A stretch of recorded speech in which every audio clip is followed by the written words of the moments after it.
នឹករឿងជីវិតរឿងពិតនៃខ្ញុំ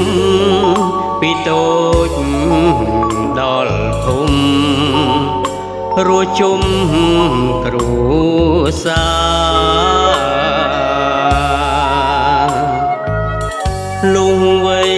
ជុំទុំក៏ឈុំសង្សារចេញទៅធ្វើការឃ្លៀតឆ្ងាយភូមិឋានភូមិដើមរុំដែលរុំដួលដួងចិត្តកាយឃ្លៀត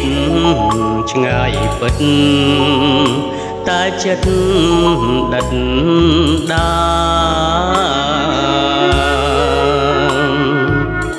បែកពីសង្សារធ្លាប់នៅគៀងប្រានសូមកាលក៏លយាមើលថាខ្លួនផង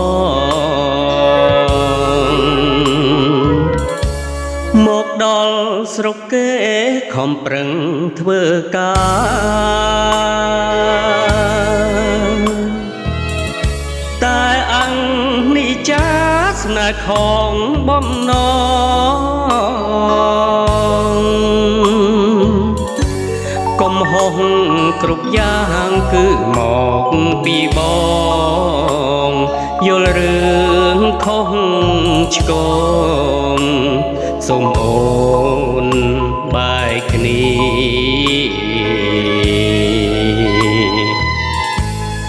4 ឆ្នាំមកស្រុកទាំងទុកទោ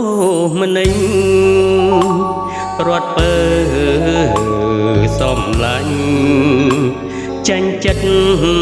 ក្រំគ្រីអូនមានអ្នកថ្មីគេប្តីពុំងីបងក៏សូមលីរាប់គ្នាជាមិត្ត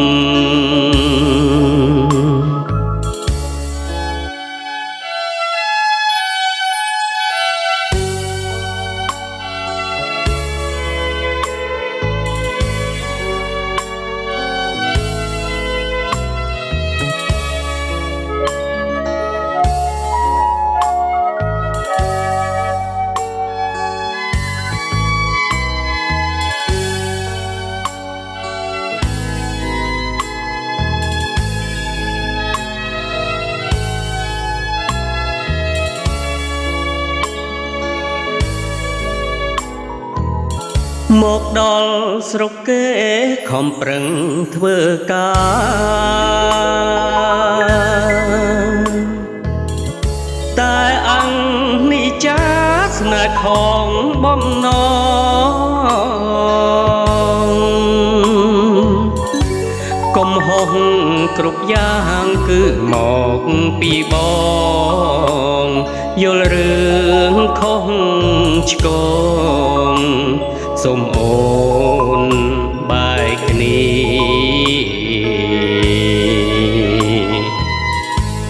4 ឆ្នាំមកស្រុកទាំងទុកទោម្នេញរត់ពើសំឡាញ់ចាញ់ចិត្តក្រំ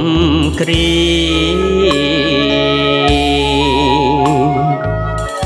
អូនមានអ្នកថ្មីគេប្តីពុំងីបងក៏សូមលីរាប់គ្នាជាមិត្ត